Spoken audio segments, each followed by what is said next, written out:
박수로 모시겠습니다.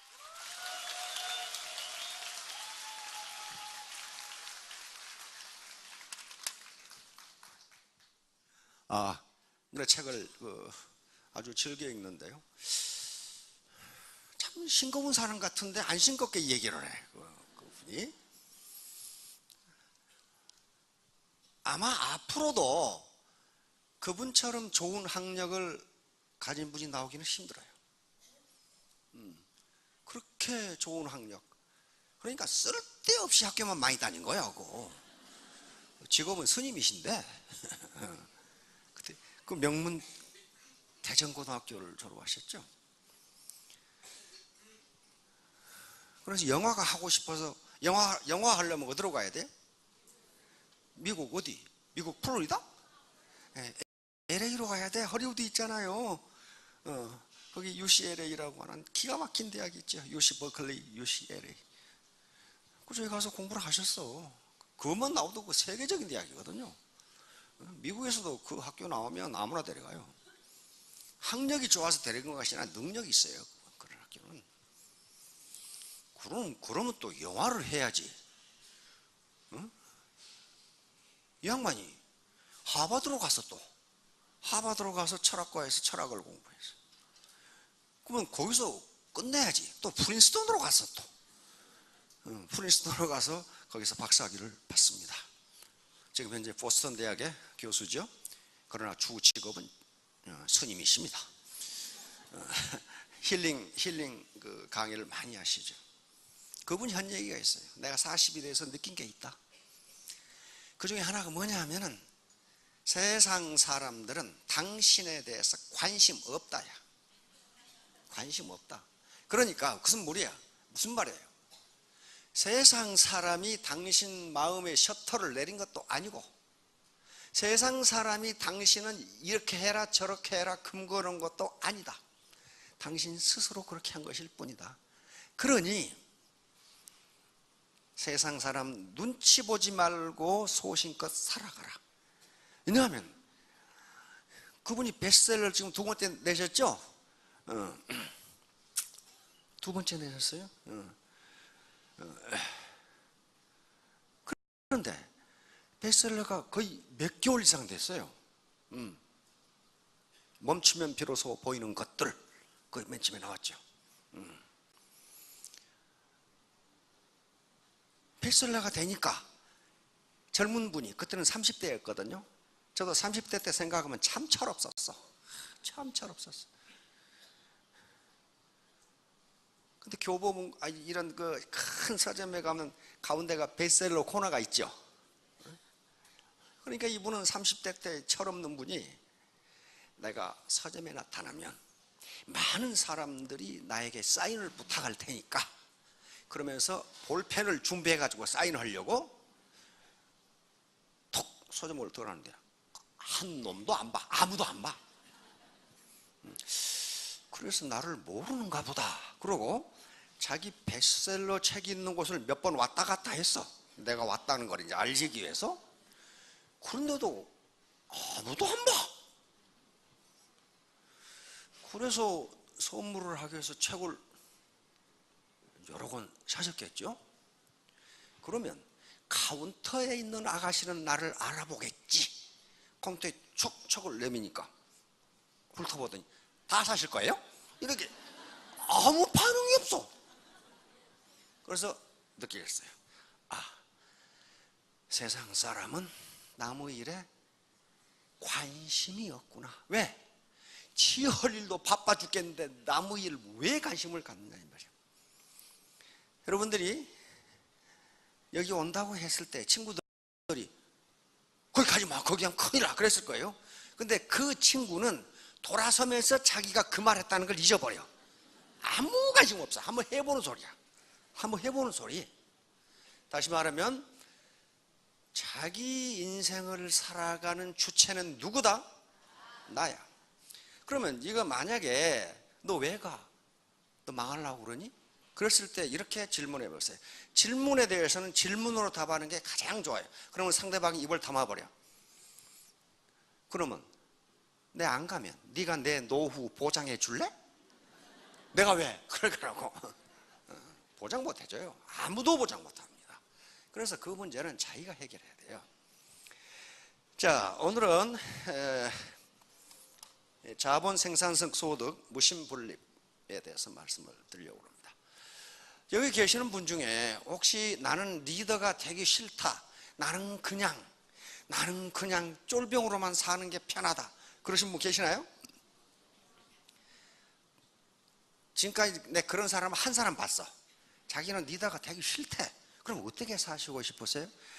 자기는 평생 소원이 거지처럼 사는 게 평생 소원. 그놈을 내가 뒤지게 두드려 패버려다가 그러면 거길 뭐하러 오냐고. 어? 자빠져 잠이나 자지. 근데 또 두들겨 패면 또 감옥에 가잖아. 그래서 혼만 내주고 말았는데, 일반적으로 용꼬리보다는 닭 대가리가 낫습니다. 그리고 사람을 평가할 때도 용꼬리보다 닭 대가리를 더 높이 평가합니다. 근데 그 말이 논어에도 있어요. 다시 말하면 싱가포르 인구 얼마나 돼요? 그 고작이야 500만밖에 안 돼요. 그런데 거기에 수상이 있고 외무장관이 있고 국방장관이 있고 다 있어요. 그렇죠? 500만 도시의 500만 도시국가의 수상은 1억 국가의 장관보다 낫다 이거예요. 그게 논어에가 있어요. 논어에가 있다고. 그만큼 왜 그래요? 아무리 조직이 크건 작건 리더, 헤드가 된다는 것은요, 그만한 책임감과 사명감이 없으면 안 되는 거예요. 장관은 기댈 데가 있어요. 수상이라는 사람이 있어. 그러나 헤드는요, 기댈 데가 없어. 그게 뭐예요? 생각을 경영한다야. 이게 생각을 경영한다. 생각을 경영한다예요. 여기 의사결정 문제도 있고 여러 가지가 있어요. 자, 그러면 여기서 배우는 모든 것들은요, 공부하는 모든 것들은 지금도 필요하지만은 점점 공부를, 사업을 해가다 보면 직급이 올라가게 돼 있어요. 직급이 올라가게 돼 있다고요. 그럼 군대에서 사관학교를 졸업하고 육군 소위가 돼요.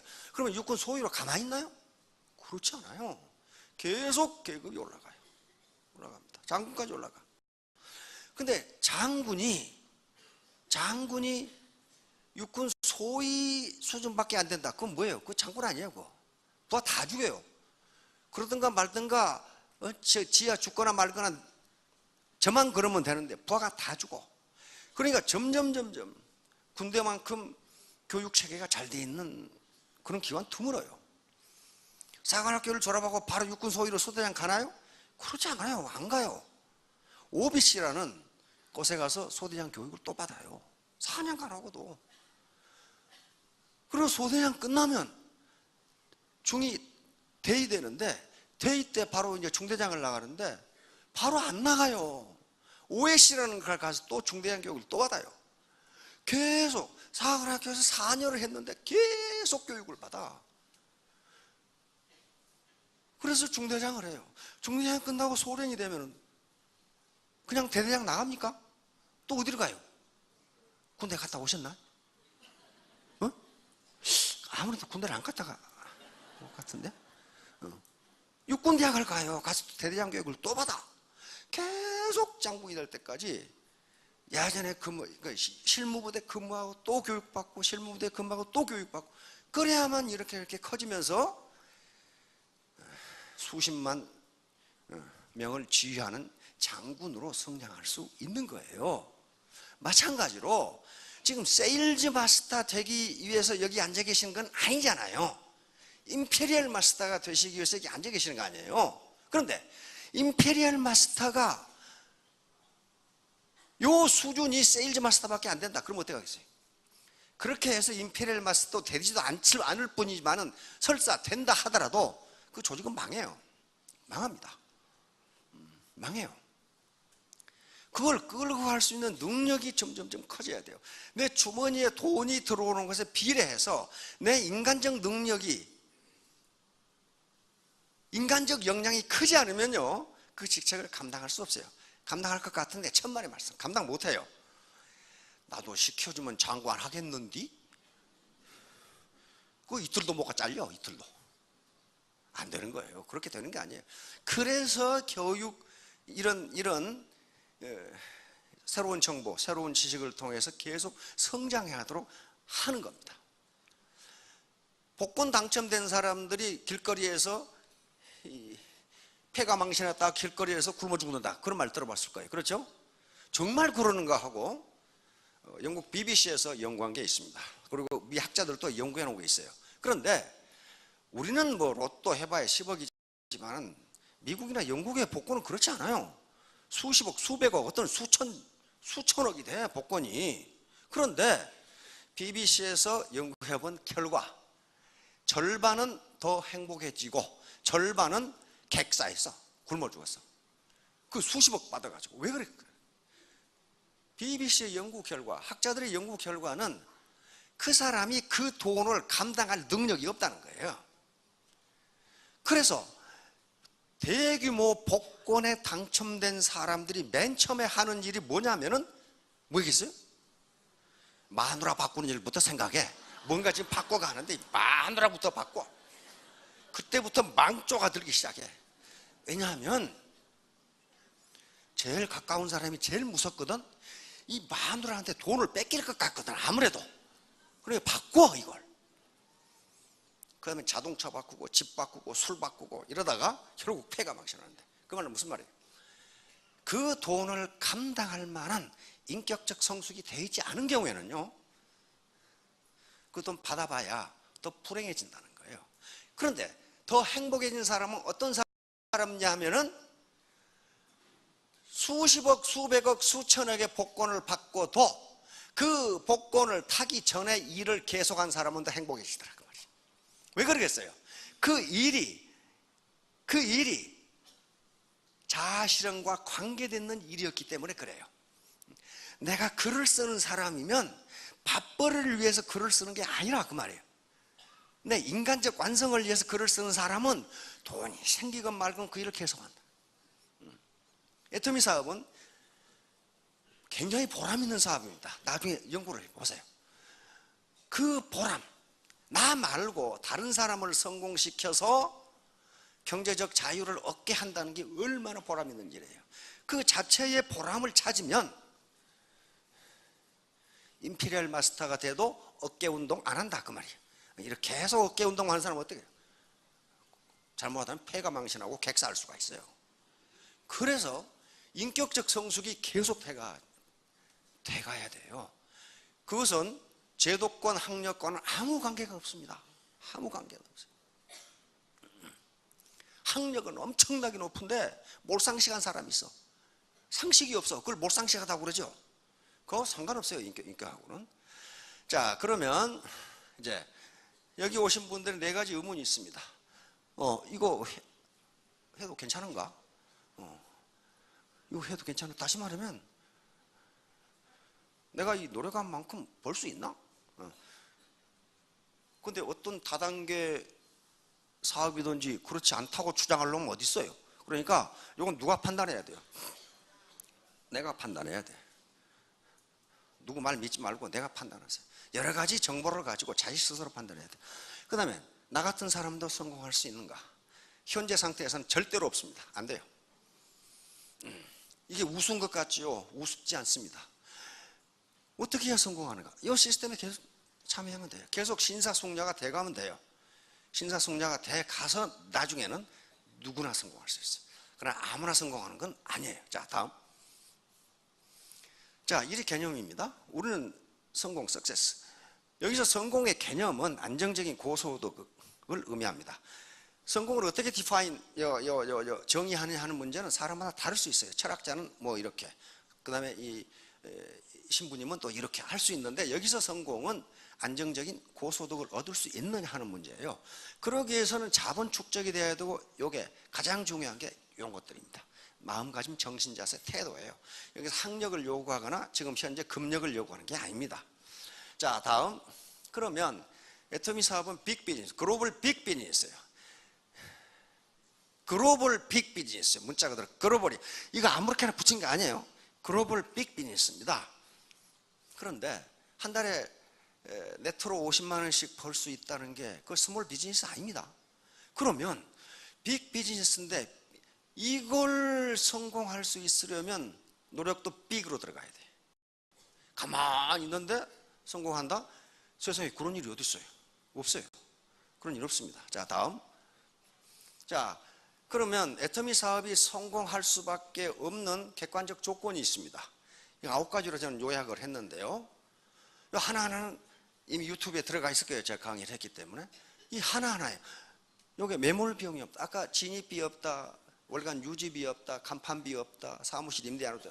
이거예요. 매몰 비용이라는 것은 초기 사업을 시작했을 때 투자 비용인데 사업을 그만두었을 때 그 비용을 해소할 수 없는 비용을 매몰 비용이라고 합니다. 이것 때문에 전부 손해가 나요. 이것 때문에 손해가 난다고. 예를 들면 내가 치킨 프랜차이즈를 했는데 영자치킨이라고 붙였어. 근데 치킨집 망했어. 그럼 영자치킨 간판을 뜯어다 팔아먹을 수 있느냐 그 말이에요. 안 돼요. 그 손해예요. 전부 다. 이런 게 없어요. 두 번째, 대중명품, 그 다음에 회사 주도의 교육 시스템. 여기서부터 정의로운 보상 플랜, 재심 합력, 재무구조, 보람 있는 상황, 도전적인 상황, 글로벌 사업이 있다. 이렇게 돼 있는데 이 강의는 이미 돼 있기 때문에 오늘은 이걸 못합니다. 예를 들면 지금 뭐 우리나라 시장 말이야 이게 뭐 인구가 5천만 밖에 안 되는데 벌써 앞에서 임페리얼 다 돼버리고 나는 뭐야 이거. 그렇게 생각할 수가 있어요. 다른 다단계는 그렇습니다. 맨 마지막에 글로벌 원 서버라는 게 있습니다. 이거요, 다른 다단계는 안 그런가? 안 그렇습니다. 여기는 다 그래요. 안 그렇습니다. 못해요. 이건 무슨 말이냐 하면은 내 밑에 미국 사람을 다 할 수 있다야. 미국 사람 밑에 캄보디아 사람을 다 할 수 있다야. 내가 다른 다단계를 어떻게 하느냐? 미국 사람 다 하려면 미국 가서 사업 신청을 하고 자기가 비즈니스를 시작해야 돼. 혹시 미국 가서 미 상무성에 가서 사업 허가증 내실 수 있는 분? 안 계시잖아. 근데 이게 가능하도록 해놨다고 말이에요. 왜? 계속적으로 공정위에 공정거래위원회에 유권 해석을 요구를 해서 공정위에서 해도 좋다고 허가를 받았어요. 이게 보통 어려운 문제가 아니에요. 왜? 국가 간에 텍스 문제가 있잖아요. 텍스 문제가 있어. 그리고 비자도 취업 비즈니스가 비자가 있고 관광 비자가 따로 있어요. 그러면 미국 사람을 내 밑에 달아놨다? 이게 관광으로 볼 거야? 이게 비즈니스로 볼 거야 이거? 근데 미국 들어갈 때 비즈니스라고 하면 걸립니다. 항상 저도 갈 때 관광, 사이트싱 그래가지고 간단 말이에요. 뭐하러 왔냐? 관광. 그러면 왜? 그렇게 까다로워요. 비즈니스는. 자, 그러니까 어때요? 야, 한국 5천만 밖에 안 돼. 다 끝났어. 중국 14억이에요. 내년 9월에 열립니다. 그럼 한국보다 인구가 28배. 그렇죠? 28배. 그 시장이 지금 널널하게 널려 있어. 안방에 앉아서 가만히 하시려고 하지 말고 이 사고 영역을 글로벌로 넓히셔야 돼. 중국이 14억, 인도 아직 안 열렸죠. 인도가 13억, 러시아 1억 5천, 인도네시아 3억. 응? 그렇게 널려 있어요. 근데 이게 왜 가능하냐? 원서버니까 가능해요. 원서버. 만약에 원서버가 아니면요, 우리는 캄보디아에 가서 애터미 사업을 하라고 하면은 그건 양심에 어긋나는 행위입니다. 왜? 캄보디아 인구 1억 3천, 1억, 1,500만 밖에 안 되는데 소득 수준이 형편없어. 100불밖에, 1000불밖에 안 돼. 그럼 어때요? 캄보디아에서는 샤론 나오기가 힘들어요. 치약 하나도 제대로 못 쓰는데 거기서 어떻게 샤론 나오겠어요? 그런데 글로벌 원서버이기 때문에 캄보디아 사람들이 어디로 진출해야죠? 태국, 베트남, 인도네시아로 간단 말이에요. 원서버지가 가능해요. 안 그러고 이게 개별 국가에 가서 사업 허가를 몽땅 받아가지고 사업을 하려면요, 캄보디아에 가서는 애터미 사업하라고 말하기가 양심에 찔리는 얘기예요. 못 올라가는데 어떡하냐고. 자, 다음. 자, 그러면 이런 9가지가 실현되는 데 있어서 가장 중요한 게 뭐겠어요? 신뢰예요, 신뢰. 당신을 내가 믿을 수 있느냐 없느냐야.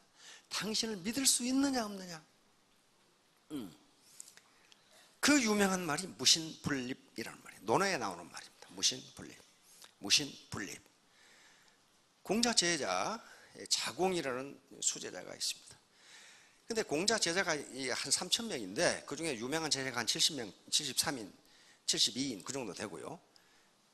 수제자들은 10명입니다. 공자가 직접 얘기를 했어요. 10명을. 그런데 그 중에 한 명이 자공이라는 인물이에요. 그런데 수제자들이 논에 보면은 수제자들이 질문하는 내용과 어린 제자들이 질문하는 내용은 그 질문의 퀄리티가 달라요. 그리고 그 답변도 달라요. 똑같은 걸 질문해도 그 질문을 한 사람이 어떤 수준인가에 따라서 공자는 다르게 대답해.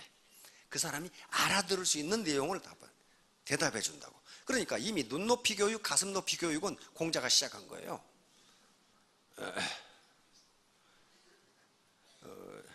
지난 일주일 동안 그 중국에 다녀왔습니다. 근데 전 중국에 처음 간 거예요. 왜냐하면 냉전 시대에는 저희는 중국 못 갔어요. 공산국가 못 갔어요. 제가 장교이기 때문에 못 갔다고요. 거기 가면 납치된다고 못 가게 했어요. 홍콩도 못 가게 했어요. 홍콩에서 납치 제일 많이 되거든요. 근데 중국에 대한 공부는 엄청나게 많이 했어요. 그래서 과연 그런가 봤더니 과연 그래. 과연 그래. 그래서 이 중국을 한번 돌아보기 위해서 남들이 안 가는 곳을 갔어. 우선 태산에 올라가서 태산. 그런데 우리가 이 비즈니스 선생님이라면 중국인들은 비즈니스 산신령이에요. 중국인들을 가르치려고 생각하면 안 돼요. 내가 똑바로 원칙을 알고 있지 않으면요 큰일 나요. 태산 꼭대기여도 장사하고 있어. 태산 꼭대기여도. 그리고 공자님이 태어나서 3,000명의 제자를 가리키고 2,500년간 공자님의 후손들이 살았던 도시가 있어요. 곡부라는 도시입니다. 거기 가서요. 그런데 한 국가, 한 조직을 이끌어 가려면 통치 이념이 있어야 돼요. 통치 이념, 통치 이데올로기가 있어야 돼. 그 이데올로기가 없으면요 그 조직 끌고 갈 수 없어요. 못 끌고 갑니다. 내가 센터장이다, 내가 스폰서다 하면은 이 조직을, 이 라인을 내가 어떻게 끌고 갈 것인가 하는 무슨 이데올로기가 있어야 될까? 이념이 있어야 될 거 아니에요. 아무 생각 없이 그냥 끌고 간다. 못 끌고 가요, 그거. 못 끌고 간다고요. 중국은 우리가 공산주의라고 그렇게 했지만 중국은 공산주의적인 국가가 아닙니다. 옛날부터. 그건 민족주의예요. 민족주의. 그걸 진짜 가봤어요. 가봤더니 진짜 활발한 비즈니스가 이루어지고 있어요. 굉장히 활발해요. 그건 자본주의 시장 경제가 아닙니다. 사회주의 시장 경제. 중국은 사회주의 시장 경제. 사회주의를 할 수밖에 없어요. 중국은 사회주의 시장 경제라는 건 무슨 얘기냐면은 그것이 시장 경제 아니냐. 사회주의라는 것은 생산수단은 개인이 갖지 못한다. 왜? 특히 토지. 중국의 5,000년간의 역사를 보면 꼭 토지 문제 때문에 반란이 일어나서 망해. 땅을 가진 놈은 산천을 경계로 땅을 가져. 못 가진 놈은 송곳 꽂을 땅도 없어.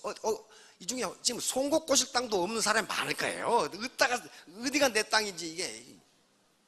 그러게 되면 그래서 중국이 망했어요. 그래서 생산수단을 개인이 못 갖게 하는 거예요. 그 대신 모태통신을까지 그랬어요. 그러다가 등소평이 등장해서 개혁 개방을 하면서 사회주의 시장경제로 전환하는 거예요. 시장경제라는 건 뭐냐면은 계획경제는요 너희 공장에서 몇 개 생산해서 어디다 배급 줘. 이게 계획경제예요. 시장경제는 너희 공장에서 물건을 생산했으면 네가 알아서 팔아서 네 이윤 챙겨. 그게 시장경제란 말이에요. 그러나 땅은 누가 거다? 땅은 국가 거다. 땅은 국가 거다. 땅 투기하지 마라. 알았죠? 그래서 사회주의 시장경제를 도입하니까 어떤 문제가 생겨요? 이게 중국의 3대 문제입니다. 빈익빈 부익부. 우리보다 훨씬 심해. 빈익빈 부익부. 가난한 사람은 엄청나게 가난하고 부자는 세계 최고의 부자예요. 그 다음에 도농 격차. 도시와 농촌의 격차가 너무 벌어져. 그 다음에 부패. 이걸 어떻게 잡을 것이냐 말이에요. 이걸 어떤 이데올로기로 잡을 것이냐 하는 거예요. 자본주의를 도입하면 어떻게 돼요? 더 썩어버려요. 더 썩어버려요. 자본주의도 안 돼. 모태통이 도입했던 마르크스 레닌주의는 어떻게 됐어요? 그러니까 그것을 무슨 뭐 머리에 뿔난 놈들 그거 말고 어떤 시스템, 어떤 체제를 도입하지 않은 것도 어떤 생산 도구를 내가 가지고 백성들을 배부르고 등 따시게 먹을 것인가, 그 방법론이에요. 방법론. 그런데 하도 중국이 부패해가지고 그러니까 마르크스 레닌주의를 모태통이 가져왔단 말이에요. 근데 마르크스 레닌주의가 중국 국민들을 배부르고 등 따시게 했어요? No. 배고프게 만들었어요. 그러면 그 이데올로기, 그 생산수는 어때요? 폐기 처분돼야 돼요. 그래서 점점 시장 제도를 도입하자는 그 물길이 나오니까 모태통은 권력을 잃을 것 같으니까 홍위병이라는 학생들을 동원해가지고 10년간 중국을 완전히 파괴해버렸죠. 그러나 밥을 주지 못했어요. 등소평이 등장합니다. 완전히 개혁 개방으로 나가는 거예요. 그래 지금 중국이 온 거예요. 개혁 개방을 하면서 그랬어요. 국민들을 배부르고 등 따시게 만들어주겠다. 원포 정책, 원포. 따뜻한 원자, 배부를 포자, 원포. 그런데 가만히 국민들이 보니까 어때요? 지도자들이 약속을 지키거든. 배부르고 등 따시게 해줬어요. 그리고 소강사회까지 갑니다. 소강사회라는 것은 대부분의 국민들이 중산층에 올라오는 상황입니다. 그런데 공자가 지향하는 이상사회가 뭐냐? 대동사회, 대동사회. 모든 사람이 지금 같으면 모든 사람이 부유하게 되는 상태야. 아직 중국은 대동사회로 가지 못했어요. 그런데 여기서 문제가 생긴 거예요. 빈부격차, 돈원격차, 부패. 이걸 어떻게 잡을 것인가요? 어떻게 잡을 거예요? 철학이 있어야 잡을 거 아니에요. 몽둥이를 때려잡아? 못 잡아요. 못 잡습니다.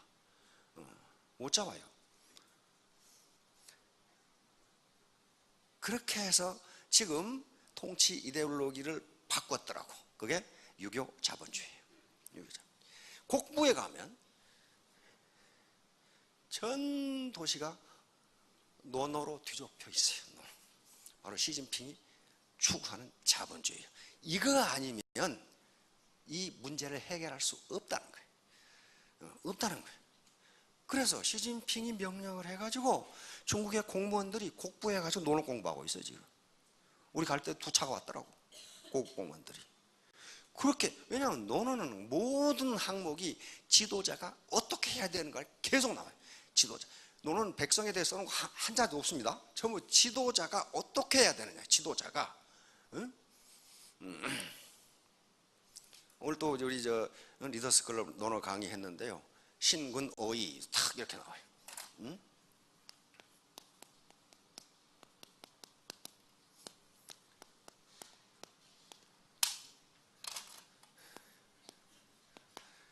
이 신은 무슨 신자예요? 믿을 신자. 믿을 신자죠? 믿을 신자예요. 믿는다는 것이 사람의 말이에요. 그렇죠? 여기서는 말입니다. 말. 그리고 약속이에요. 약속. 그러니까 지도자의 말은 어디에 가까워야 한다? 의로움에 가까워야 한다. 거짓말하면 안 된다. 지도자. 거짓말하면 안 된단 말이에요. 거짓말하면 안 된다. 파트너들한테 또 여러분들 내가 다 성공시켜 줄게. 그렇고 말은 하면서 여기다 주머니에다 계속 자기 주머니만 채워 올라간다. 그건 뭐예요? 그 의롭지 못한 거예요. 그런 것들이 있어요. 그리고 뒤에 언가 복약 그렇게 나와. 다시 말하면 뒤에 말씀이 나온다는 것은 이 신이 말이라는 걸 의미합니다. 지도자의 말은 의로워야 된다. 그게 정의로워야 된다는 거예요. 정의에 맞아야 된다. 그래야 그 말이 언가 복약 실천될 수 있다. 그렇게 탁 나와요. 자, 그러니까 자국이 그렇게 물었어요. 선생님, 정치가 뭡니까? 정치가. 근데 정치는 여기서 지금 좁은 의미의 정치를 얘기하는 게 아닙니다. 각 센터장 그리고 스폰서는 지금 정치를 하는 사람이에요. 정치는 가치의 배분이거든요. 제한된 내 시간, 제한된 이 소득을 내가 어떻게 배분하는 것이 최적이냐, 그게 정의로우냐 하는 문제예요. 정치는. 그래서 자궁이라는 제자가 선생님 정치를 어떻게 하면 됩니까? 정치의 요체가 뭡니까? 그러니까 세 가지로 얘기했어요. 뭐라고 그랬어요? 족식, 족병, 민신, 제의. 이게 정치의 전부예요. 족식은 뭐예요? 백성이 배부르게 먹고 살도록 해줘라. 다시 말해 지금 같은 경제 문제예요. 경제가 제일 중요하다 이 바보야. 그 말이에요 지금. 경제가 제일 중요하다. 바보야. 그래서 족병은 뭐예요? 튼튼한 국방. 그럼 야 공자가 이거 뭐 부국 강병체인가? 그게 아니에요. 공자의 얘기는 언제나 중심에 백성이 있다는 걸 알아야 돼요. 이게 무슨 얘기냐면은 백성이 지금 배부르게 먹고 사는데 외침이 계속되면 백성이 피해를 본다는 거예요. 그러니까 국가라는 것은 국방을 튼튼히 해서 백성이 편하게 먹고 살 수 있도록 해줘야 된다. 그 말을 지금 하고 있는 거예요. 백성입니다. 그 다음에 민신, 믿어야 된다. 국민이 위정자를 믿어야 된다. 믿어야 된다. 그런데 이 양반은 수제자이기 때문에 질문이 직구죠. 그러면 선생님 이 셋 중에 부득이 하나를 없앤다면 뭘 없앨까요? 뭐라고 그랬어요? 족병. 아이고 그래도 먹고 살긴 해줘야 돼. 에? 병을 없애라. 그러면 또 똥으로 선생님 그러면 둘 중에 하나를 없앤다면 어떻게 할까요? 식을 없애라. 그러면서 이렇게 합니다. 거식, 식을 없애라. 그 다음에 자고, 옛날부터 자고로 그 말이에요. 계유사, 인간은 죽게 돼 있다. 그놈이 굶어 죽든 맞아 죽든 죽게 돼 있다. 그 말이에요. 다 죽는다. 그런데 민무신분리, 이게 핵심입니다. 백성이 정부를 위정자를 믿지 못하면 분립이니까 왜 서기 수습도 망한다. 그 즉시 망한다. 망한다. 그러니까 무엇이 가장 중요하다? 신뢰가 가장 중요하다. 회사를 믿고 회사가 믿을 수 없으면 어때요? 다 그만두겠죠. 스폰서를 믿을 수 없으면 어때요? 그 스폰서 말 안 들어요. 말 안 들어. 신뢰가 가장 중요하다. 신뢰. 우리 박근혜 대통령이 시진핑 국가주석 만나러 갔죠? 전승 70점 기념 때. 박근혜 대통령 앞에다 시진핑이 뭐라고 써놨어요? 아마 기억이 안 나실 거예요. 뭐 무신분립이라고 써놨어요. 내가 당신을 믿을 수 있느냐 이거예요. 무신분립이라고 써놨어요. 그거 지금 가서 저 인터넷 들어가 찾아보세요. 무신분립이라고 딱 써놨어요. 당신을 믿지 못하면 망한다 이거예요. 그만큼 강해요. 이 신뢰라는 게. 자 다음 영어로 번역한 겁니다. 다음 우리 익히 아시는 분이죠? 이분이 한 말 중에 가장 유명한 말 중에 하나입니다. 사업은 망해도 다시 일어날 수 있지만 인간은 한 번 신용을 잃으면 그것으로 끝장이다. 끝장이다. 그 다음에 정중 회장님이 하신 명언 중에 아주 내가 가장 마음에 드는 것은 머리는 쓰라고 달아놓은 것이다. 그 말이 있어요. 괜히 모자 쓰라고 달아놓은 게 아니다. 그 말이에요. 머리는 쓰라고 달아놓은 것이다.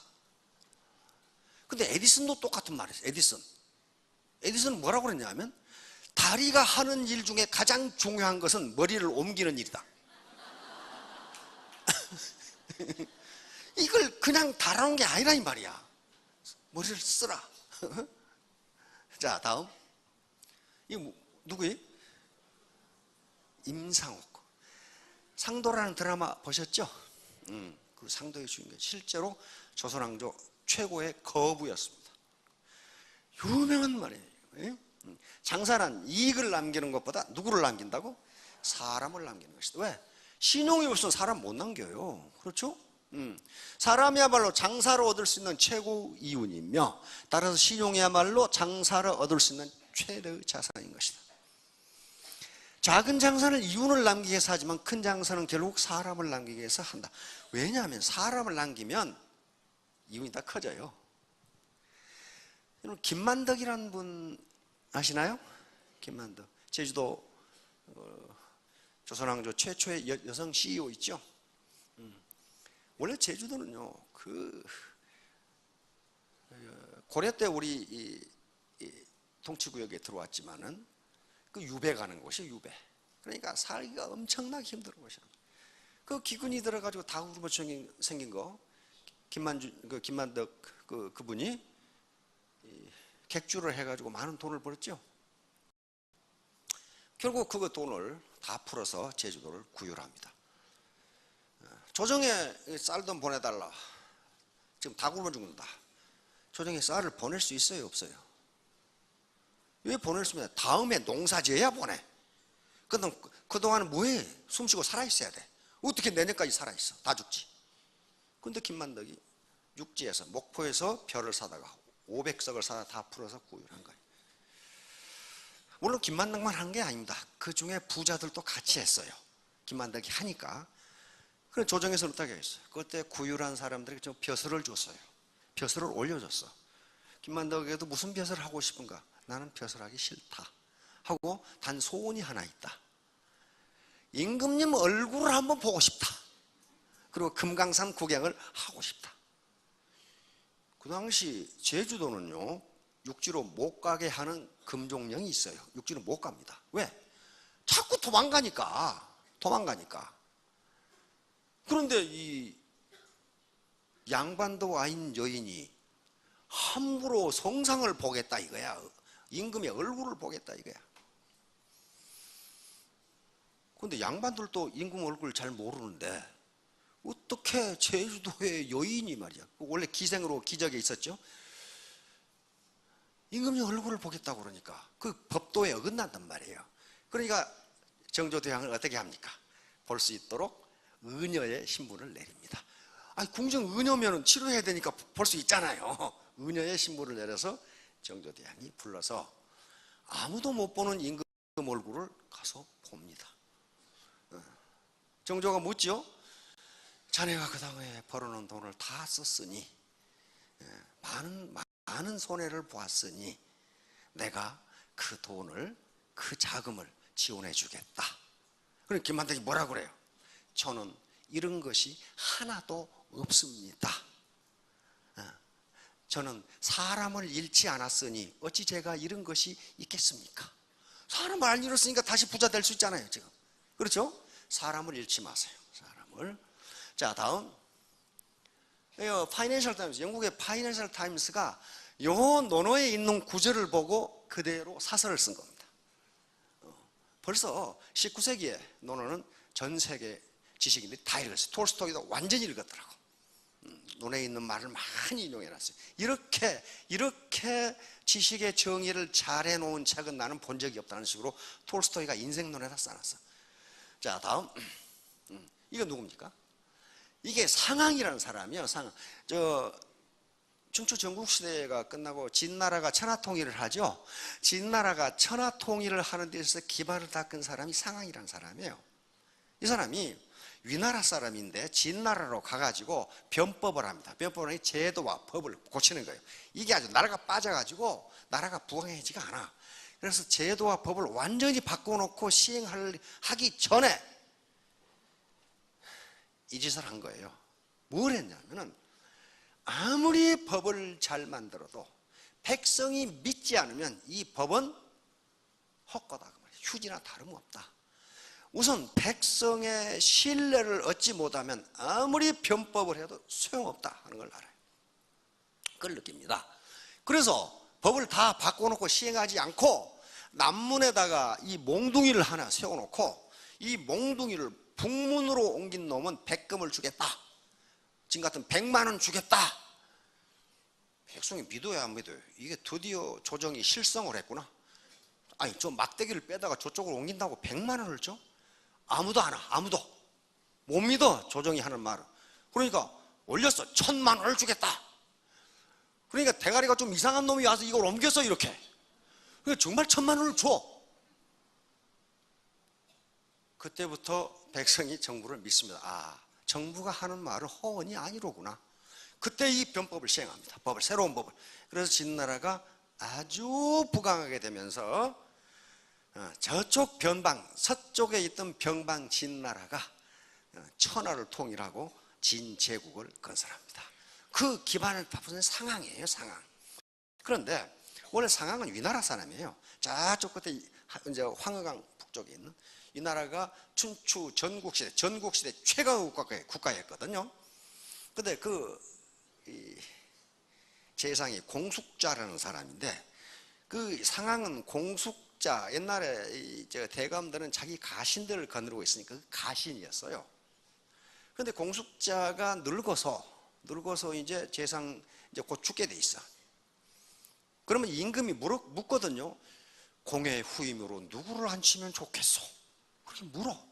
그래, 역시 공숙자가 곧 죽을 똥말똥 그러니까 위나라 해왕, 맹자의 맨 처음에 나오는 사람은 양해왕이라고 하는 그 사람이에요. 공숙자에게 물었어. 경의 후임으로 누구를 했으면 좋겠소? 그래, 공숙자가 우리 가신으로 있는 상황을 내 후임으로 앉히세요. 그렇게 건의합니다. 상황이 30대밖에 안 되는데 그걸 재상으로 국무총리로 앉히라 이거야. 그런데 아무리 생각해도 해왕이 그 권위를 안 받을 것 같아. 그래서 독대를 신청했어요. 다른 신하들을 다 물리치고 이 상황을 내 후임으로 재상으로 앉히든지, 영 앉히기 싫으면 지금 당장 죽이세요. 이놈이 다른 나라로 가면 우리나라가 망합니다. 죽이세요. 그렇게 해놓고 해왕이 아이 알겠다고 경이 부탁하면 그렇게 해야지. 그러고 나갔어. 근데 아무래도 이게 말을 안 들을 것 같아. 그런데 바로 상황을 부릅니다. 여보게, 내가 미안하네. 내가 이 임금님께 당신을 재상으로 쓰든지, 안 그러면 지금 당장 죽이라고 했으니 지금 이 길로 빨리 도망가게. 그렇단 말이야. 그러니까 상황이 하는 소리가 저를 재상으로 쓰지도 않고 죽이지도 않을 겁니다. 왜 가만히 뭘 본 거예요? 양해왕의 그 능력을 보건대 나를 재상으로 쓰지도 않고 죽이지도 않을 겁니다. 그래서 안 도망가. 가만히 있는데 과연 재상으로 쓰지도 않고 죽이지도 않아. 그래서 공숙자의 장례를 다 치르고 진나라로 갑니다. 진나라에 가서 재상이 돼요. 그래서 진나라를 막강하게 해서 이 나라를 칩니다. 이때부터 이 나라는 망하기 시작하는 거예요. 망했죠? 망했어요. 다시 말하면 파트너를 외모를 보고 판단하지 마세요. 젊은 놈이 새끼야 뭐 알아? 그러지 말라고. 응? 후들후들해 생겼다. 모른다니까. 몰라요. 그 사람 능력을 모르는 거예요. 다 리더라면 포용을 해야 돼요. 결국 상황이 만들어놓은 두 차례의 변법에 의해서 진나라는 천하통일을 달성합니다. 그때 이목지신한 게 나와요. 백성이 믿지 않으면 아무리 법을 잘 만들어도 그건 소용없다는 거예요. 바로 사마천의 사기, 상군열전에 나오는 이야기입니다. 자, 다음 이 사람이 한 말이 또 유명한 말이 있어요. 다음 이거 고장난 알겠다. 득인자 흥, 실인자 북. 사람을 얻는 자는 어떻다? 흥하고 사람을 잃는 자는 망한다. 리더는 반드시 사람을 얻어야 됩니다. 스폰서의 파트너들의 마음이 나한테 있어야 돼요. 엉뚱한 데 있으면 안 돼요. 그런데 파트너들의 마음이 나에게 있으려면 어떻게 해야 돼요? 신뢰를 얻지 않으면 안 돼요. 신뢰. 신근오이. 그 말이 의에 가까워야 나중에 실현이 돼요. 실천이 된다. 다시 말하면 말은 아주 거룩하게 하는데 가만히 보니까 통박을 재보니까 그게 아닌 것 같아. 그걸 어떻게 알아요? 그걸 어떻게 하냐고. 그걸 굉장히 아름다운 부인이 그걸 어떻게 알아요? 저 사람 속마음을 어떻게 하냐고요. 육감으로 알아요. 육감. 이거 식스센스라고 그래. 인간만 가지고 있답니다. 말은 거룩하게 하는데 가만히 느껴보니까 사기인 것 같아. 그걸 육감이라고. 제6감, 식센스. 우리는 인간은 오감으로 지식을 얻고 사람을 판단합니다. 오감이란 게 뭐예요? 눈으로 보고, 시각, 귀로 듣고, 청각, 코로 냄새 맡고, 후각, 입으로 맛보고, 미각, 그리고 손으로 만져서 알고, 촉각. 요것은 동물도 다 가지고 있어요.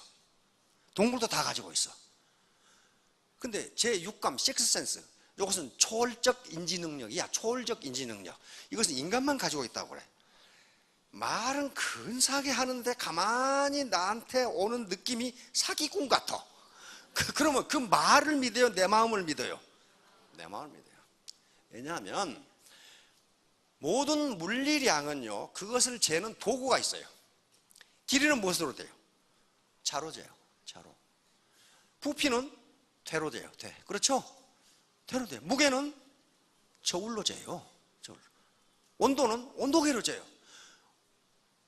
온도를 재는데 자를 쓴다든가, 무게를 재는데 온도계를 쓴다든가 그런 거 없어요.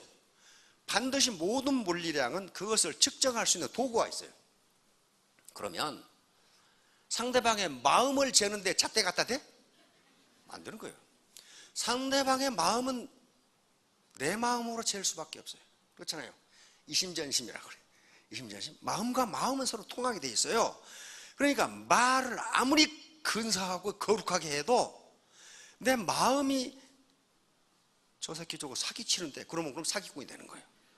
근데 청각으로만 따지면 어때요? 거룩하잖아요. 거룩하잖아요. 청각으로 따지지 않는다 그 말이에요.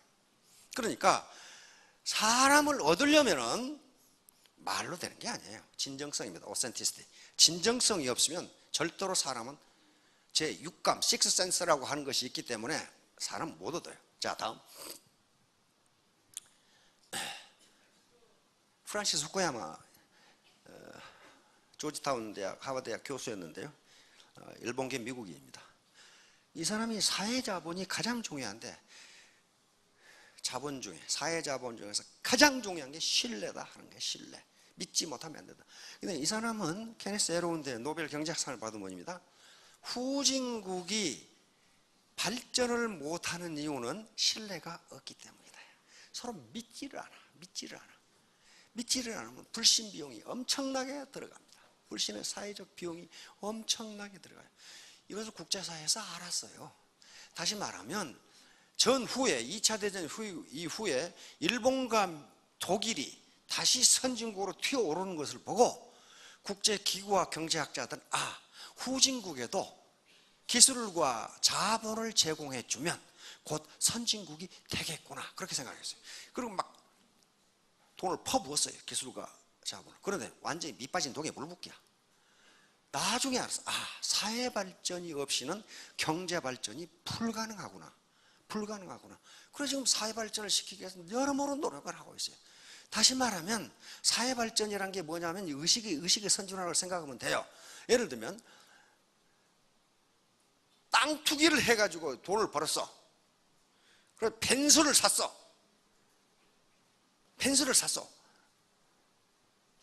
근데 그 자식이 펜스를 몰고 가다 창문을 열고 담뱃불을 밖으로 던져. 그럼 뭐예요? 주머니가 튼튼해져서 경제 발전은 됐는데, 조금 일본말 쓰면 좀 그한데 아다마가 안 돌아간단 말이에요. 제가 아다마가 이게 선진화가 안 됐어. 그게 사회 발전이에요. 사회 발전이 되지 않으면 경제 발전이 뒤로 가요. 뒤로. 전형적이다가 필리핀이라고. 자, 그래서 이 신뢰, 액땜이사도 마찬가지예요. 신뢰가 없으면요, 파트너들이 스폰서를 신뢰하지 않으면 그 라인은 크지 않습니다. 자, 다음.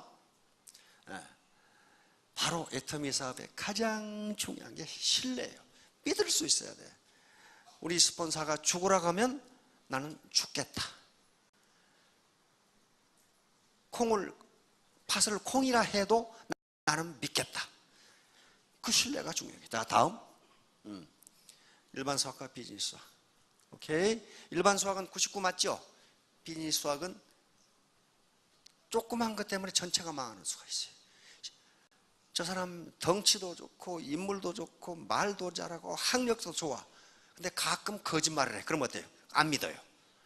인간은 묘해가지고 10% 거짓말하면 90%는 믿어야 될 거 아니에요. 근데 거짓말을 10% 하는데 100% 안 믿어.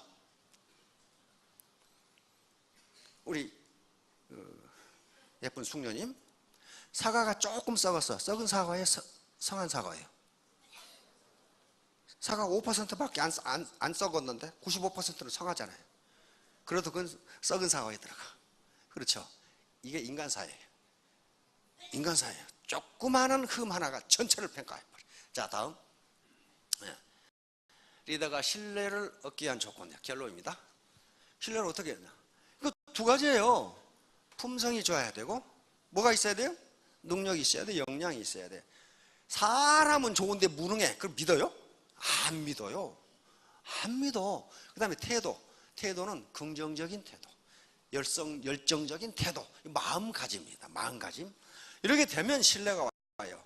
그리고 여기서 리더십도 나오고 파트너 마음도 없고 사람을 끌어들이고, 그래서 그 사람 매력적인 사람이 돼요. 아무리 여러분들이 외모로 매력이 있어도 외모가 아무리 이뻐도 매력이 없는 사람이 있어요. 이야, 그런 사람 많죠. 얼굴은 더럽게 이쁜데 매력이 하나도 없어. 어떡해. 얼굴은 아주 자유민주주의형인데 굉장히 매력 있는 사람이 있어요. 예를 들면 패티킴 얼굴 가만히 보세요. 저것도 얼굴이라고 달고 다니라 그렇게 생겼는데 매력이 있어. 사람이 그렇잖아요. 매력이 있어. 그 이쁜 얼굴은요 룸살롱에 하면 엄청나게 많아. 그 정도. 자, 다음. 결론. 신뢰를 얻기 위한 세 가지 공부. 이거 하기 위해서 여기 오시는 거예요. 먼저 머리 공부. 머리가 통통 비어 있으면 이게 단단해져. 그걸 대단한 사람이라고 그래. 대가리가 단단한 사람이라 그 말이죠. 이걸 계속 소프트하게 하면은 치매에 걸리지 않는다고 어제 KBS에서 이야기하더라고. 두 번째, 이것만 가지고 안 돼. 마음 공부. 웜하트, 따뜻한 마음이 있어야 돼요. 파트너들하고 같이 동반 성공하겠다. 그런데 머리 공부하고 마음 공부만 했어. 근데 가만히 앉아 있어. 그럼 어때요? 성공 못해요? 몸으로 뛰어야 돼. 몸으로 뛰어야 돼요. 이 세 가지 공부, 머리 공부, 이거 쿨해야 돼요. 마음 공부, warm heart, 그리고 busy hand. 세 가지 공부를 하면은, 포기만 안 하시면 제가 생각하기에 앞으로 10년 이내에 임페리얼 됐을 것 같아요. 전부 다. 모두 성공하시기 바랍니다. 감사합니다.